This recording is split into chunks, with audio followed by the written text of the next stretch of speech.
Hi all, welcome back to my YouTube channel. എല്ലാവരും സുഖമായിട്ടിരിക്കുന്നു എന്ന് വിശ്വസിക്കുന്നു. അപ്പോൾ ഇന്നത്തേതൊരു സ്പെഷ്യൽ വ്ളോഗാണ് കേട്ടോ. അപ്പോൾ എനിക്ക് ഭയങ്കര ഇമ്പോർട്ടൻറ്റും അതുപോലെ ആമിയുടെ ജീവിതത്തിലൊരു ഭയങ്കര ഇമ്പോർട്ടൻ്റ് ആയിട്ടുള്ളൊരു ദിവസമാണ് ഇന്ന്. ഞങ്ങൾ ആമിനെ എഴുത്തിനിരുത്താനായിട്ട് കൊണ്ടുപോയ ദിവസമാണ് കേട്ടോ. ആമിക്ക് വിദ്യാരംഭത്തിനൊന്ന് കൊണ്ടുപോകാനായിട്ട് എനിക്ക് പറ്റിയില്ല എഴുത്തിനിരുത്താനായിട്ട്. അതുകൊണ്ട് തന്നെ നമ്മൾ വന്നേക്കുന്നത് പറവൂരുള്ള ദക്ഷിണ മൂകാംബിക ക്ഷേത്രത്തിലാണ്. ഈ ഒരു ക്ഷേത്രത്തിൻ്റെ പ്രത്യേകത എന്ന് വെച്ചാൽ അവിടെ എല്ലാ ദിവസവും ഏത് ദിവസം പോയാലും കുട്ടികളെ എഴുത്തിനിരുത്താറുണ്ട്. അതുകൊണ്ട് നമ്മുടെ സൗകര്യത്തിനനുസരിച്ചിട്ട് വരാം. അപ്പോൾ ഇത് ഞങ്ങൾ അമ്പലത്തിലൊക്കെ കയറി തൊഴുതു.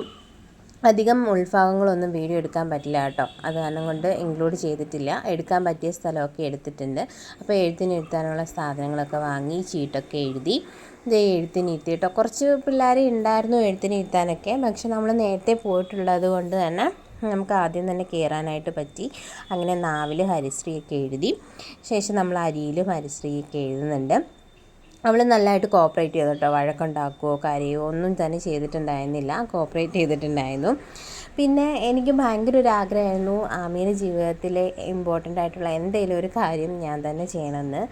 കാരണം കുട്ടീനെ നൂറ് കിട്ടുന്നതും അതുപോലെ ചോറ് കൊടുക്കുന്നതൊക്കെ അച്ഛൻ്റെ മടിയിലാണല്ലോ. അപ്പം എൻ്റെ മടിയിലിരുത്തി എഴുതണമെന്ന് എനിക്ക് ആഗ്രഹം ഉണ്ടായിരുന്നു. അത് നടന്നു. അങ്ങനെ ഞങ്ങൾ എഴുത്തിനൊക്കെ ഇരുത്തിയതിന് ശേഷം ഇറങ്ങി. ഇതേ അമ്പലത്തിൻ്റെ കുളമാണ് കേട്ടോ. ഒരുപാട് മീനുണ്ടായിരുന്നു. ഭയങ്കര രസമാണ് കേട്ടോ അത് കാണാനൊക്കെ. ഞങ്ങൾ കുറേ നേരം അവിടെ സ്പെൻഡ് ചെയ്തിട്ടുണ്ടായിരുന്നു. നമ്മളവിടെ ചെല്ലുമ്പോഴത്തേക്കും മീനെല്ലാം കൂടി ഇതുപോലെ ഫ്രണ്ടിലേക്ക് വന്ന് കിടന്നിട്ട് ഇങ്ങനെ ഭയങ്കര കളിയൊക്കെ ആയിരിക്കും. പിന്നെ കുറച്ച് നേരം ഇതിലേക്ക് ഞങ്ങൾ അമ്പലത്തിൻ്റെ ചുറ്റുമൊക്കെ നടന്നു. ഇങ്ങനെ കളിച്ചും കുറേ നേരം വർത്തമാനം പറഞ്ഞുമൊക്കെ നടന്നു. കളിച്ചു എന്ന് ഉദ്ദേശിച്ചത് ആമീനെയാണ് കേട്ടോ. അത് കഴിഞ്ഞിട്ട് ഇതാണ് കേട്ടോ സരസ്വതി മണ്ഡപം. ഇത് നേരെ ഫ്രണ്ടിൽ തന്നെയാണ് കേട്ടോ ഈ കുളവും ഉള്ളത്.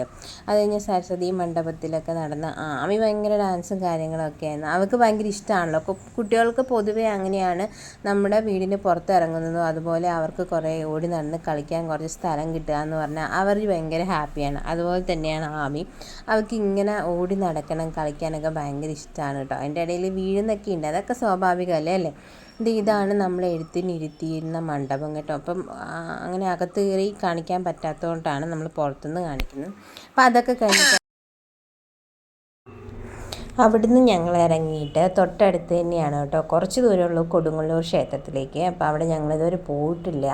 അപ്പോൾ ഒന്ന് പോകണമെന്നുണ്ടായിരുന്നു. അപ്പോൾ അവിടെ വരെ വന്ന സ്ഥിതിക്ക് ഞങ്ങൾ അങ്ങോട്ടും പോയി. ഈ അമ്പലം എനിക്ക് ഭയങ്കര ഇഷ്ടപ്പെട്ടു കേട്ടോ. എന്താണെന്ന് വെച്ചാൽ ഒരു പഴയ നമുക്ക് കാലഘട്ടത്തിലുള്ളൊരു അമ്പലത്തിൻ്റെ ഫീലാണ് കിട്ടിയത്. അപ്പോൾ അതിലേക്ക് നടന്ന് തൊഴുതു.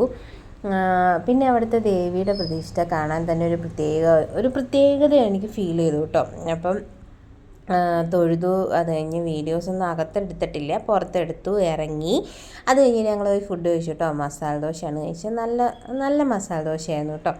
അതൊക്കെ കഴിഞ്ഞിട്ട് ഹസ്ബൻഡിന് ജോലി ഉണ്ടായിരുന്നു കേട്ടോ. അപ്പം വർക്കിംഗ് ഡേ ആയിരുന്ന കാരണം കൊണ്ട് തന്നെ നമ്മൾ രാവിലെ തന്നെ നേരത്തെ വന്ന് അമ്പലത്തിലൊക്കെ തൊഴുതിട്ട് വർക്കിംഗ് ടൈം ആ സമയമൊക്കെ ആയപ്പോഴത്തേനും നമ്മളത് ഹോസ്പിറ്റലിൽ വന്നിട്ടുണ്ട്. അപ്പം അവിടെ ഇങ്ങനെ ഇപ്പം മിക്ക ഹോസ്പിറ്റലുകളിലും ഇങ്ങനെ ഒരു സെറ്റപ്പ് ഉണ്ടല്ലോ, ഒരു പാർക്കിൻ്റെ സെറ്റപ്പ് ഉണ്ട് കുട്ടികൾക്ക് എൻഗേജ് ചെയ്ത് വെക്കാനായിട്ട്. ഇത് പക്ഷേ വളരെ ഉപകാരമായിട്ടുള്ളൊരു ഐഡിയ ആണ് കേട്ടോ. അവിടെ കുറേ ആമി കളിച്ചു. അത് കഴിഞ്ഞിട്ട് ഞങ്ങൾ വേറെയും കുറച്ച് ഹോസ്പിറ്റലൊക്കെ കയറാനുണ്ടായിരുന്നു, വർക്കിൻ്റെ ഭാഗമായിട്ടാണ് കേട്ടോ. അവിടെയൊക്കെ കയറിയിട്ട് ഞങ്ങളിത് ഇറങ്ങി ചെറായി ബീച്ചിലോട്ട് പോവാണ്. അപ്പം ഈ പോകുന്ന വഴിയിലുള്ള ഈ ഒരു കാഴ്ച എനിക്ക് ഭയങ്കരമായിട്ട് എനിക്കിഷ്ടപ്പെട്ടു.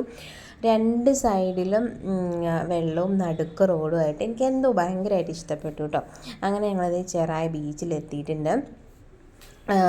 കുറേ സ്കൂൾ കുട്ടികളും ഒക്കെ ഉണ്ടായിരുന്നു കേട്ടോ. അത്യാവശ്യം ആൾക്കാരുണ്ടായിരുന്നു ബീച്ചിൽ. എനിക്ക് ഭയങ്കര ഇഷ്ടമാണ് ബീച്ചിൽ പോകാനൊക്കെ. പക്ഷേ എനിക്ക് വെള്ളം ഭയങ്കര പേടിയാണ് കേട്ടോ. ആമിക്ക് ഭയങ്കര ഇഷ്ടമാണ്. അപ്പം അവൾക്ക് കുറച്ച് ഒരു റിലാക്സേഷനും അവൾക്കൊരു സന്തോഷവും, അതല്ലേ നമുക്കും ഒരു സന്തോഷമല്ലേ. അങ്ങനെ കൊണ്ടുപോയി കുറേ നേരം ബീച്ചിൽ കൂടെ നടന്ന് കളിച്ചു, ഓടിക്കളിച്ചു. ഒരു പ്രത്യേക രസം. ഇവിടെ വന്നിട്ട് എനിക്ക് അത്ര ചെറിയ തിരമാലകളൊക്കെ ആയിരുന്നതുകൊണ്ട് തന്നെ വലിയ പേടി അങ്ങനെ തോന്നിയില്ല. എനിക്ക് സാധാരണ പൊതുവെ എനിക്ക് വെള്ളം പേടിയാണ്. പണ്ടൊരിക്കൽ കുളത്തിൽ വീണിട്ടുണ്ട് കുഞ്ഞിലെ. അപ്പോൾ അന്ന് തുടങ്ങിയൊരു പേടിയാണ് മനസ്സിൽ വെള്ളം അധികം കാണുമ്പോൾ. എന്നാലും ഇവിടുത്തെ ആ ഒരു എന്താണ് തിരമാല ചെറുതൊക്കെ ആയതുകൊണ്ട് കുഴപ്പമുണ്ടായിരുന്നില്ല. പിന്നെ സേഫ് ഗാർഡൊക്കെ ഉണ്ടായിരുന്നു കേട്ടോ. അതുകൊണ്ട് നമുക്കധികം പേടിക്കാനും ഒന്നും തന്നെ ഉണ്ടായിരുന്നില്ല. കുഞ്ഞുള്ളത് കൊണ്ട് തന്നെ ഒരുപാട് അകത്തോട്ടൊന്നും ഇറങ്ങിയിട്ടുണ്ടായിരുന്നില്ല. നമ്മൾ അത്യാവശ്യം മുകളിൽ തന്നെ നിന്നിട്ടാണ് കളിച്ചത്. ഇത് ഞങ്ങളപ്പം കളിച്ചുകൊണ്ടിരുന്ന സമയത്താണ് കേട്ടോ ഒരു വള്ളത്തേൽ ചേട്ടന്മാർ ഫ്രഷായിട്ട് മീനെ പിടിച്ചിട്ട് വരികയായിരുന്നു. അപ്പോൾ അതൊക്കെ ഒന്ന് പോയി നോക്കിയിട്ടോ. നമുക്ക് എപ്പോഴും കിട്ടുന്ന ഒരു കാഴ്ചയല്ല ഇത്. ഈ ഒരു എക്സ്പീരിയൻസൊക്കെ നമുക്ക് എപ്പോഴും കിട്ടത്തില്ലല്ലോ. അപ്പോൾ ജസ്റ്റ് ഒന്ന് പോയി നോക്കി. അപ്പോൾ വലയിൽ അവർ ജസ്റ്റ് അധികം ദൂരം പോകാതെ വള്ളത്തിൽ ജസ്റ്റ് ഒന്ന് പോയിട്ട് വരുന്ന ചേട്ടന്മാരാണ്. അപ്പോൾ ചെറിയ ചാള അല്ലെങ്കിൽ മത്തി എന്നൊക്കെ പറയും. ഞങ്ങളുടെ അവിടെ കൂടുതലും മത്തി എന്നാണ് പറയാറ്.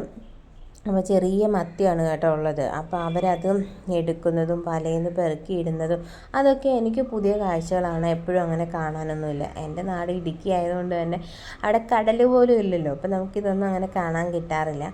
അതുകൊണ്ട് തന്നെ അതൊക്കെ കുറച്ച് നേരം നോക്കി നിന്ന് കേട്ടോ. അവർ അത്യാവശ്യം കുറച്ച് മീൻ ഉണ്ടായിരുന്നു. ഇങ്ങനെ കാണുമ്പോൾ ഒരുപാട് മീനുള്ള പോലെ എനിക്ക് ഫീൽ ചെയ്തില്ലേ. പക്ഷേ അവർ പെറുക്കി ഇട്ട് വന്നപ്പോഴത്തേക്കും ഒരുപാട് മീനൊക്കെ ഉണ്ടായിരുന്നു കേട്ടോ. അപ്പം ഈ മീൻ അവർ പെറുക്കി അതായത് വലയിൽ നിന്ന് പെറുക്കി ഇട്ട ആ സമയം കൊണ്ട് തന്നെ ഓരോരുത്തരൊക്കെ വാങ്ങിക്കൊണ്ട് പോയി കേട്ടോ. നമ്മളും അതിൽ നിന്ന് ഫ്രഷ് മീനല്ലേ കുറച്ച് മീൻ വാങ്ങിയിട്ടുണ്ടായിരുന്നു. അത് കഴിഞ്ഞ് വീണ്ടും കുറേ നേരം കളിച്ചു. എന്ത് ചെയ്താൽ വീട്ടിൽ പോകാമെന്ന് പറഞ്ഞിട്ട് ആമി സമ്മതിക്കുന്നുണ്ടായിരുന്നില്ല കേട്ടോ. പിന്നെ മഴ പെയ്യുന്ന പോലെ ഫീൽ ആയപ്പോഴത്തേക്കും ഞങ്ങൾ വന്നു. അത് കഴിഞ്ഞിട്ട് വന്ന് ഫുഡൊക്കെ കഴിച്ചു, ബിരിയാണിയൊക്കെ കഴിച്ചു. അത് കഴിഞ്ഞിട്ട് ഞങ്ങളത് അവിടെ നിന്ന് ഇറങ്ങി വളരെ ഹാപ്പി ആയിട്ട് പോയ കാര്യങ്ങളൊക്കെ നല്ല രീതിയിൽ തന്നെ നടന്നു. നല്ലൊരു ദിവസമായിരുന്നു. എനിക്ക് ഒത്തിരി ഇഷ്ടപ്പെട്ടു. അപ്പം ഇത്രയേ ഉള്ളൂ. വീഡിയോ ഇഷ്ടപ്പെട്ടാൽ ഒന്ന് ലൈക്ക് ചെയ്യുക.